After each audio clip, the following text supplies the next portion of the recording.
Breaking news in the Nolan Wells investigation. Enhanced distress call audio bombshell. I'm Nancy Grace. This is Crime Stories. I want to thank you for being with us.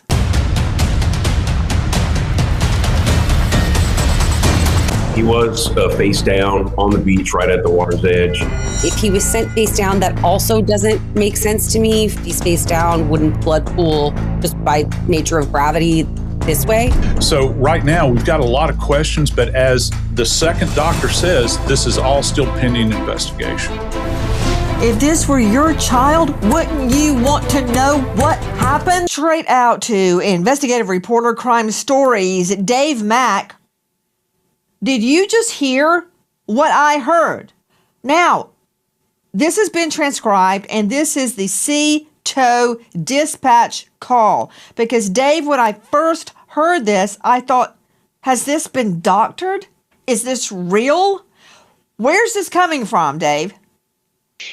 Nancy, this is coming from from Mississippi, from the actual official. Okay, when we get into the Mississippi Fish and Wildlife and at the reserve putting this out for the public, this is not like from Dave Mack's recording. This is an official recording, Nancy, that is being issued, and it's shocking when you listen to this call for a tow, for the CTO. Going further into it, Nancy, you're picking apart all of the different voices that can be heard on this one phone call, trying to determine what is really taking place on this boat that is allegedly sitting in 31 feet of water, a depth of 31 feet. And a bilge pump not working, claiming they're sinking, and calling for help. And yet, in the background, are we really hearing all of this other activity?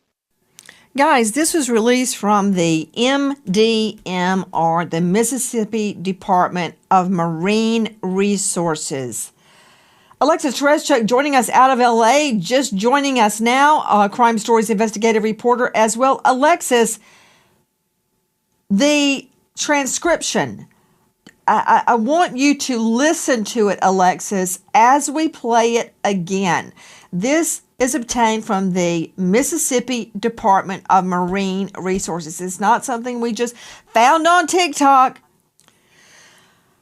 Okay, Alexis Tereszcuk, jump in. So it sounds like before the woman starts talking, the operator, everyone in the background is saying, "Is he dead? Nolan, wake the up." And so they are concerned about Nolan. They're saying, literally, is he dead? Nobody has ever, none of the kids on this boat have ever admitted that anybody said that they thought Nolan was dead on the boat. This is the first time that we are hearing this. What is the chance that this has been doctored in some way, Alexis Tereszcuk? Because circulating on the internet was a scene where another young man was face down being attacked on the sand. That was not Nolan Wells. That's not Nolan Wells. Repeat. So there are bottom feeders that are fabricating evidence and circulating it, and it's whipping up all sorts of hostility. But regarding this, have you listened to it independently of any transcription?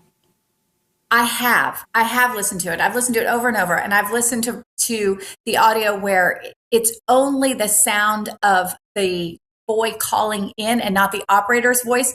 So the thing is, there have been a lot of false videos. People have said there was a video where Nolan was screaming, saying, "Give me my phone back." His friend says, "No, that's me in the video." There have been tons of AI generated videos and images and things, but this is the official audio from the organization. Okay, let's hear the audio to which you are referring. Listen.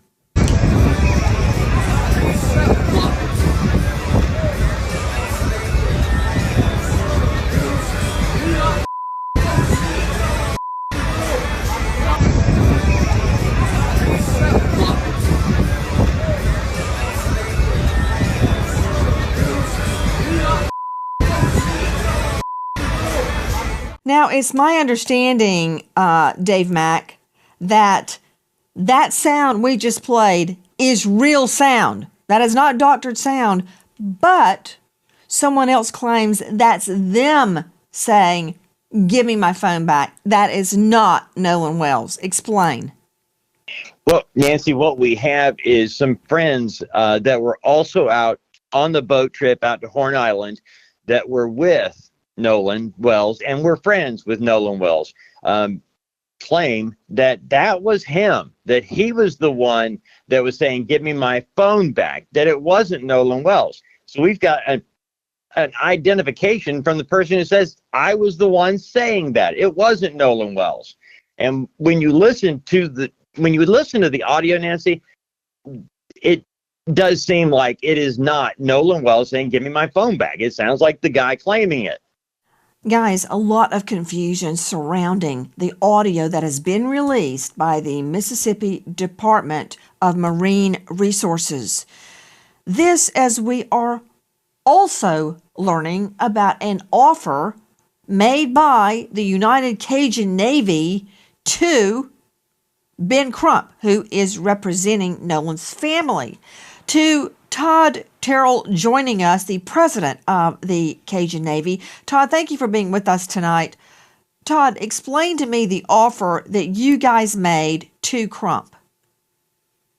Well, first of all, I want to make sure that I really am specific about the words I use because I don't want things taken out of context. Me personally, as president of the United Cajun Navy, made a call to Mr. Crump and offering him our services for dogs, cadaver dogs, and specific scent dogs. I never heard back from him.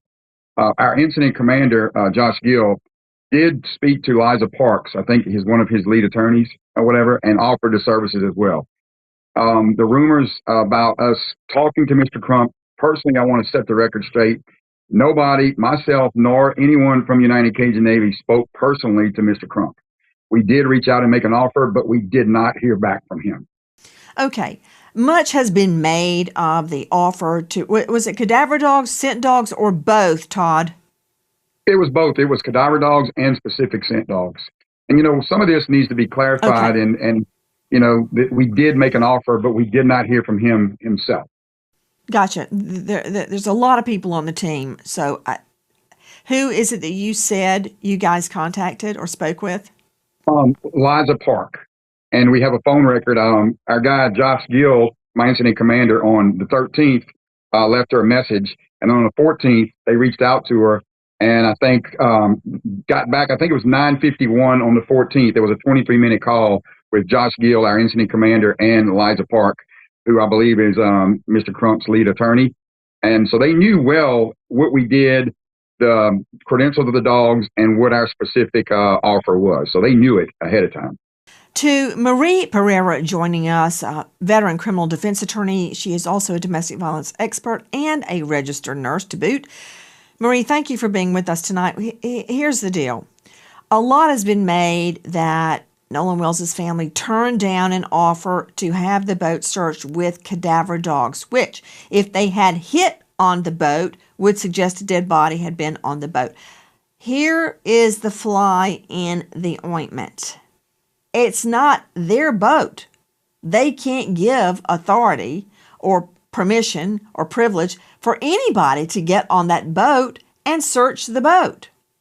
So the fact that Crump's team didn't call back means nothing. They were not authorized to give authority or privilege or permission for anybody to board that boat, much less a cadaver dog or a scent dog. You nailed it. And it's not his job or anybody else's to do what the police need to be investigating. In any criminal investigation, the first thing you do is get all the parties, all of them, and you separate them, and you question them separately. You give them a waiver of their rights. They read it, they sign it, you read it out loud to them, you get all this on video, and you ask each one separately what happened before they have a chance to get together and talk. I'm not saying the friends are guilty. I'm not saying they're innocent. What I am saying is that would have been proper police procedure. For all we know, it did happen. It doesn't sound like it happened, but for all we know, it may have happened. The next thing you do is you ask them, would they willingly take a polygraph? Now, you and I, Marie Pereira, know that in a criminal case, polygraphs are not allowed into evidence unless they are stipulated, agreed to, before the polygraph is taken. It's the only way they come in. Now, in civil cases, they're allowed in. Think of O.J. Simpson. Didn't come in the criminal case, did come in the civil case, and P.S., he flunked it. That said, that's what you do. You separate them, you talk to them, you record it, you get their waiver of rights, you read their rights out loud on video, then you talk to them. Not hard. Next thing, you bring cadaver dogs and scent dogs on that boat. Now, scent dogs are going to hit on the boat anyway because they state Nolan was on the boat. So they're going to pick up Nolan's scent on that boat. Cadaver dog, whole nother story. And another thing, I would get a search warrant for it. You may not need a search warrant because a moving vehicle, as you know, Marie Pereira, under U.S. v. Carroll, that was the case that goes all the way back to moonshine days, bootleggers. If it's exigent circumstances, in other words, the evidence could leave. In that case, it was a car that was weighted down in the back. And the prohibitionists thought there was moonshine in it, and there was, and they stopped the car because the evidence would have been gotten rid of. Same thing with the boat. You may not even need a search warrant, but you could get one. That said, that should have been done day one. To Todd Terrell, President, Cajun Navy, you guys have at your access scent dogs and cadaver dogs. Do you believe, Todd, that any evidence of a body on that boat would still be detectable, even now? Not speaking specifically in this case, but in past cases, we've had dogs detect body, blood and smell months and even years later. Our biggest thing was you got to eat this elephant one piece at a time. And if no one thought there was anything on that boat, they should be willing to allow dogs to go on the boat. So for us, it's a matter of just it's another tool. It's a tool to use. Dogs aren't 100%, but these dogs are pretty damn close to it. Joining me now is Elliot Connie out of Arlington, Texas, psychotherapist. He's author of Change Your Questions, Change Your Future. He's president and founder of the Solution Focused Universe. He's a star of Family Therapy Podcast and upcoming The Elliot Connie Show. Elliot, thank you for being with us. Thanks for having me. Both sides are so ready to jump on each other. I'm guessing, I don't know what Crump's thinking, but he did not have authority to release that boat. It's not his boat. That's like me telling you, Elliot, sure, go ahead, search Dave Mack's house. I don't care. You've got my permission. That's not my house. I can't give permission for you to go search it. So it's really simple. That's absolutely right. It's really simple. I don't really understand so much of this. Like, people are, like you said, they're one side is going after the other instead of just accepting really logical things like the point that you're making here. Like, the family does not have the right to tell the other family what they can and cannot do with the boat, and other people are using that as evidence that there's something somehow wrong with what the family is saying, when all they really want is justice. And justice is the pursuit of truth. And it just seems to be triggering people in such an odd way that I, quite frankly, don't understand. Guys, I want to circle back not only to the beginning of that MR, Mississippi Department Marine Research call. I want you to hear more, a different segment of that SEATOW, that's SEATOW call. Listen. Right, looks like you're on Horn Island, correct? Are you yes, on we are Horn at Horn Island? Island? Yes. All right, is the boat sinking or you have it aground? We were sinking, yes. Is it aground is the question? No, we're not aground. We are in 17 foot of water. We're in 31 foot of water. All right, have to ask. What do you want to do? Do you want to be towed back? I want to get this boat unsank and towed back, yes. All right. Where would you like it towed to, sir? You can tow it to Ocean Springs Harbor or Fort Bayou Launch. You know, it just struck me. He's got reception. Why is everybody saying you can't make calls and you can't take pictures because there's no reception? He's out in the middle of the water at those coordinates and he's got reception. Remember that? Remember that, Alexis Tereszchuk, Crime Stories investigative reporter? We were told at the beginning that items were not deleted off Nolan Wells' phone, but he wasn't posting because there wasn't reception. But they're out in the middle of the water and they've got reception. They do. He has really good reception, and you can hear it clearly throughout this call. But the stories maybe have changed a few times. First, it was he didn't have any reception. The other was, nobody took their phones on the island because, you had to wade through some water to get to it. And they even said, well, this is salt water, not fresh water, as if that matters to your phone when you drop it into it. But there are videos from the island. It's even some of his friends are in videos from the island. So people clearly had their phone. And the other friend was arguing when we're talking about the videos that people worry about that have said that it was him. His friend was seen in the video screaming, "Give me back my phone." The phones were there. Other kids had their phones. Okay, but before I discount claims that Nolan did not have reception, I don't know what carrier he had. Maybe he didn't have reception. My point is, why everybody's screaming to shut this investigation down, I don't know, because these are very rudimentary facts that we don't have the answers to.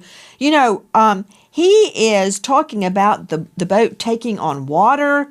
We are sinking. Come and get us. I want this boat unsank and towed back. But, interesting, we learn that very boat took multiple trips later that very same night. So first, at 9:56 a.m., the boat leaves the original dock. It arrives at Horn Island at 11:14. So at around 4 o'clock, there is a call to the Coast Guard about the boat. NBC News got a hold of it. We're sinking. Can you all please come? And is everybody on board in good health otherwise? Yeah, everybody's on board. Everybody's on board. So does that mean Nolan is on there? Who was on that boat? At 4:31, the boat leaves Horn Island and it is towed approximately 3 miles, and then the tow ends. So after 3 miles, they go back to the original dock, okay? They arrive at 5:44 p.m. So it looks like this is where Horn Island is, and this is where the original dock is that I am referring to. I looked it up, and El Camino Real Road is in Gulf Hills, Mississippi, which is right above Ocean Springs. So I'm wondering if this is the house where they got the phone. Now, the boat travels to Fort Bayou. At 6:06, the boat returns to the original dock. Then, from the original dock, the boat goes back to Fort Bayou, and then they go to the boat launch, and it is put onto the trailer and moved by the vehicle. Did they drop people off at the original dock, travel to Fort Bayou, pick somebody up, and go back to that original dock? And then from there, why was there an hour and 13-minute time gap? This boat was sinking hours before, and then they're just having it docked for an hour and 13 minutes. You would think they'd want to get that boat out of the water ASAP. That's from the Real TikTok Detective and from NBC. So it doesn't sound to me, Dave Mack, that the boat was sinking, because they're going all over in the boat. So if the boat's not sinking, why the sea tow call? Why the distress call? Yeah, Nancy, the one thing you have to remember on that first sea tow call, you hear them saying, we're in 30 feet of water, we're sinking, we need to be unsank and towed. But if you follow along with that communication, the sea tow company reaches out to a local captain nearby and says, hey, we've got a boat, can you go take a look? And the captain nearest to the boat says, hey, I just got a call from the owner of that boat. He says they've resolved the problem and don't need us anymore. So, and this happened during the course of 10 minutes, Nancy. So they're calling for help, and then not calling for help. So something was definitely... Joining us tonight, Todd Shipley, digital cyber crime expert, former Detective Sergeant Reno, 25 years in law enforcement, and author of Surviving a Cyber Attack and author of Investigating Internet Crimes, Solving Crimes in Cyberspace. You can find Todd at darkintel.info. Todd, how can I tell if this is real? It was supposedly originally gotten from the government agency that supplied it. It doesn't sound like it's a complete video to me to begin with, because there should be more conversation. So where's the rest of the video would be or the audio. Then we can start to begin to forensically look at the audio to try to figure out and pull out the voices in the background, because the question is, what are the people saying in the background, and what exactly are they doing? What sounds are in the background? Are they actually at the place that they say they are, based on noise in the background and other things that are happening? So, I mean, we can look at a lot of those other things within the audio itself to try to identify what's there and what these people are saying. Pull out those individual quotes and try to isolate them based on what they're saying, and slow it down, speed it up, that kind of thing, and pull out the background noise so that there's nothing else, so we can just isolate those things. There's several things that can be done with this. Todd Shipley, if you had this audio, what would you do digitally to clean it up, enhance it, and isolate it? Well, there's, as I said, there's some of the things that we can do is we can isolate the different tones, the different signal pieces that are coming through there in the audio. We can take that and isolate the individual people that are in there and try to identify who they are. And that's done digitally. We can actually just isolate the different streams that are there and pull out those different audio pieces. Well, it definitely does, and those are the things that we want to focus on. So we would look at adjusting the gain, taking out the static noise. We use tools to filter out different parts of the speech so that we can isolate that's being said and try to adjust it and make it more understandable. So there's editing techniques that we can use to try to figure out exactly what's being said, because that items in the foreground of the audio, being the two people speaking on the phone, are what we want to remove. We want to get to those other conversations in the background and try to isolate those by reducing the static that's there and adjusting the gain higher so we can understand what's being said better. I don't quite get it. To Elliot Connie, psychotherapist and author, if items have been doctored, like the pictures I was describing earlier, where a young man was face down on the beach getting beaten by a group of guys, it's not Nolan. I'm not sure the incentive for pouring gas on the flame, but we have to listen to this, and we have to try and discern the truth. Yeah, I think that's true. And I share your confusion. Like, people want to believe that this was an accidental drowning, to the point where anybody asking any questions is experiencing massive amounts of hate online, including Nolan's mother and family and father. And I think it's really important to ask these questions. To the point of the audio that we've been watching, there actually is a version of this that a sound engineer has done exactly what Todd was just talking about. And I think it's important that we ask these questions. I'm so glad that you are on top of this, because we need people like you with your platform that don't look like people like me advocating for truth. And I don't fully understand it when the motivation should be pursuing justice and truth. Speaking of attacks on Nolan's mother, listen. The only question that we have is what happened to our son. That is the only question. We have consistently been degraded by the public. There's been questions about our parenting, our GoFundMe, this, that, and other. I've been called a racist. I am a healthcare provider, and I take my job very seriously. I love everyone. Not only is Nolan's family getting death threats, reportedly, but so are the so-called friends that were on the boat. Well, I mean, with everything going on social media right now, and with people saying the crazy things that they're saying, I would never want to take the attention off of Nolan and his family. They don't deserve that. And, for own personal reasons, I mean, I've gotten thousands of death threats. My family's got thousands of death threats. I couldn't bring myself to go because, I got to put my own safety first. And even if that means, missing my friend's funeral, I mean, it's horrible, and I wish I could have been there, but, that's what's been going on, That is from the Officer Tatum show. Not only that, apparently law enforcement is getting threatened. Our community is grieving the tremendous loss of Nolan Wells, who is loved and treasured by everyone. Nolan's family deserves answers, and our community deserves answers. Every death in the county, except those of natural causes and non-criminal car wrecks, are presented to your grand jury. Many people don't know that. We have handled death investigations in this manner my entire career.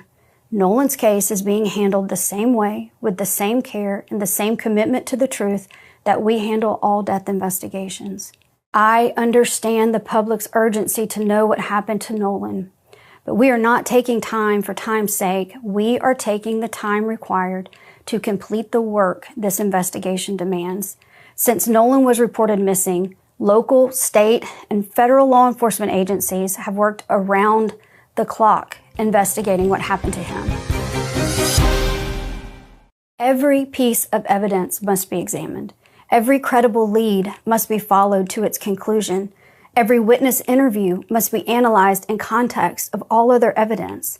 The pressure for answers does not change what the work requires.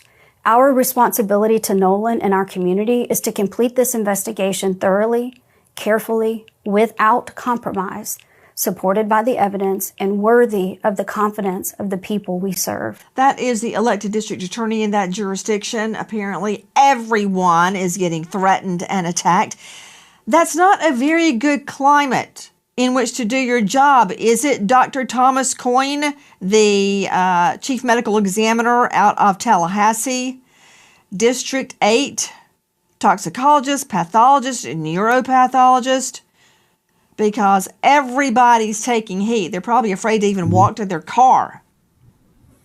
It does sound like a tinderbox out there. Yeah, no, I certainly wouldn't want to be involved in that investigation myself as well. It's, these can get pretty heated pretty Dr. quickly. Coyne, sadly, you're getting dragged into it right now.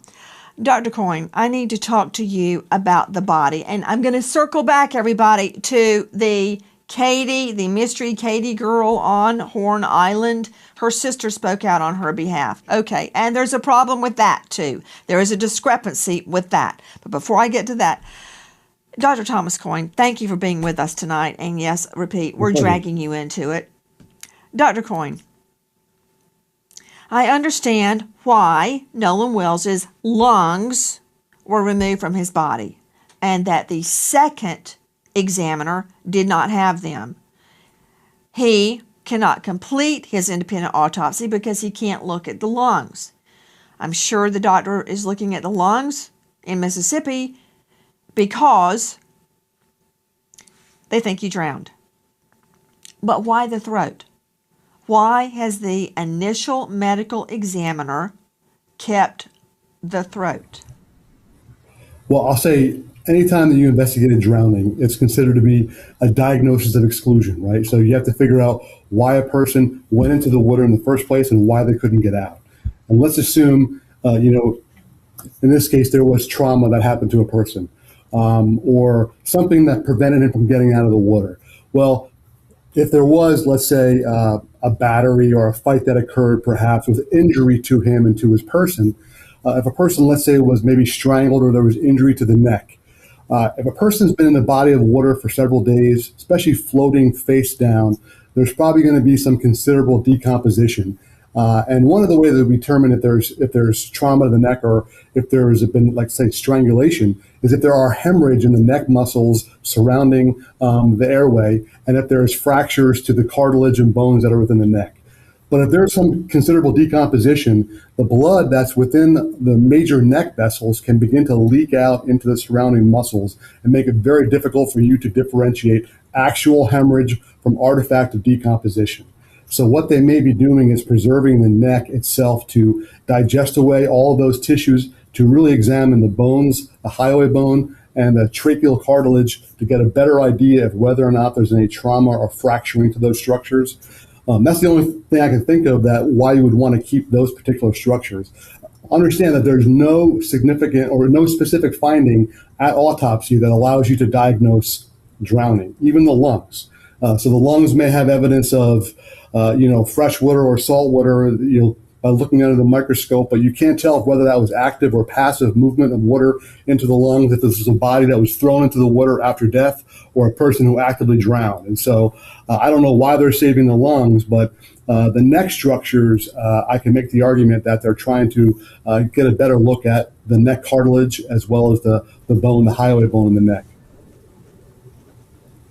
So, Dr. Coyne, that was a lot. But two things jump out at me. Number one, are you telling me that the neck, Nolan Wells's neck, may have been retained by the initial medical examiner because the medical examiner cannot tell the difference in a bruise or damage in life, such as a fight, a strangulation, can't tell that from blood diffusion post-mortem during decomp? Well, yes, there's that's one of the possible reasons. Your neck muscles have a lot of what's called myoglobin, red proteins that are present within the tissue. You have the blood that's within the jugular and carotid arteries that are along those muscles in your neck. Decomposition can discolor everything red, can allow movement of blood into tissue.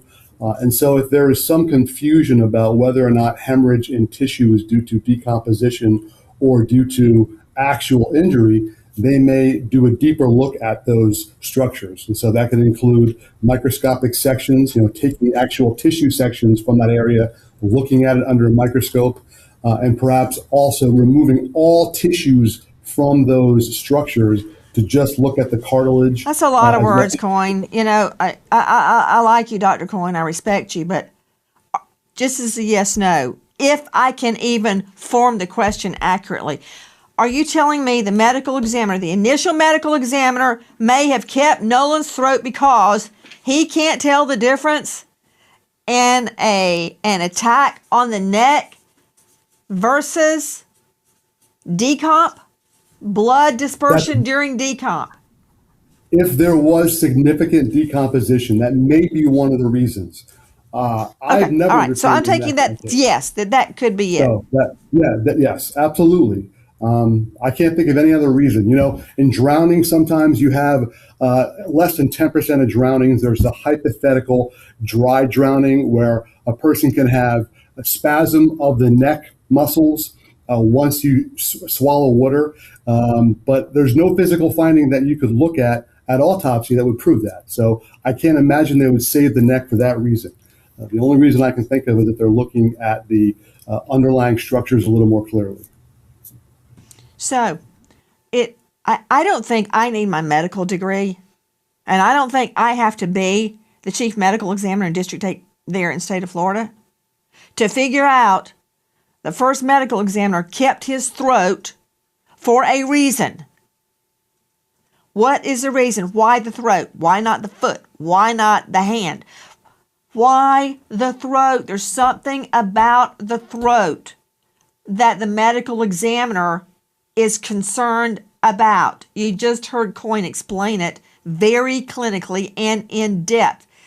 I want to ask you something else. Can I see Dr. Coyne, please? Dr. Coyne, we were just showing you autopsy results, and it's from the second medical exam, the second doctor. That's it. Thank you, control room. On the back of Nolan's neck is deep subcutaneous reddening of the tissue. I've had one doctor, who I respect highly, tell me that was pooling of the blood post-mortem. Well, I don't buy that because it wasn't pooled anywhere else on his body, on his back. So why there? It's not pooling. I don't believe that. Then somebody else said, oh, that happened because his head was on the block at autopsy. Well, the block at autopsy is usually 4 by 13. That is 8 by 12. Plus, that doesn't make sense. You don't bruise post-mortem. So there would not be markings on his body from the autopsy. You can't bruise after you're dead. Your blood's not pumping. No, that's not correct. It's not bruising. It's just red discoloration. If it was actual hemorrhage or hemorrhage in the tissue, which is a bruise, then they would have called it hemorrhage in the tissue. They're calling it red discoloration. When a body, especially a decomposing body, is on its back, it has to get transported from wherever the body is recovered to the autopsy facility. It remains in the autopsy facility until the autopsy is performed. Then the head is cut open to reflect the scalp back. So first of all, if there was significant hemorrhage there, the first autopsy should have noted that. I don't know what their findings are, but understand that virtue, the process of reflecting the scalp to open the head and then sending the body off to do that second autopsy can also contribute to discoloration just from drying artifact. But when a body lays on its back, especially a body, if there's significant post-mortem interval, yeah, you can certainly have red discoloration just from leakage of both skeletal muscle proteins as well as blood from all the capillaries and blood vessels back here. And it stains the tissue, and very common to get it on the back of your head. You can also get it on your back, but mind you, they're not reflecting the back to look at those tissues in the back, but they are opening the head. And so that's probably why you only see that red discoloration reported there. I believe you're saying, I'm trying to interpret this from a layperson's point of view, that out of his whole body, he had blood settling on the back of his head at his occipital? They're only looking at the back of his head, right? They're not opening up his back. When they do the autopsy is performed by a Y incision that's created in front, and those tissues are reflected backwards. They're saying that's red discoloration because it's different color from the normal color of the occipital bone. They're also, from that photo, they're just putting red marker across the back of the occipital bone. Dr. Coyne, to me, that didn't settle anything. But we can't settle anything because we don't have the full autopsy. So we're like the 5 blind guys feeling different parts of the elephant, trying to figure out what is it. Okay, we can't sign off until we address the Katie issue. Now, correct me if I'm wrong, Alexis Terezchuk, Crime Stories investigative reporter, but the friends on the boat say Nolan wanted to stay behind because of a girl he just met named Katie. Katie has been found, and she says no. He said he was leaving with his friends. 100%. Do I have that much right? 100% Okay. you have that. Exactly Let's right. take a look at what Katie's sister says. Put it up on the screen, please. Katie had a conversation, assumed Nolan was getting ready to get on the boat that he came out in. Katie made it home. She was on another boat, different people. Blah, blah, blah, blah. Katie assumed the friends telling him to get on the boat would not have left him. Dave Mack, Crime Stories, what is Katie stating through her sister? She is saying that Nolan did not stay with her on Horn Island, that she thought he was going back with the same people he came with. And by the way, got to add this, Nancy, Katie McCormick has been working with investigators, has been fully cooperative with them, the Wells family, and she says flat out that he did not stay with her. He went back. If you know or think you know anything about this case, dial 228-769-3063. 228-769-3063. There is a $125,000 reward for information leading to the truth of Nolan Wells' death. We remember American hero Corporal Albert Gomez, White Settlement PD, Texas, passed away in the line of duty, leaving behind his wife Christina and daughter Ariane. American hero Corporal Albert Gomez. Thank you to our guests, but especially to you for being with us tonight. Nancy Gray signing off for tonight.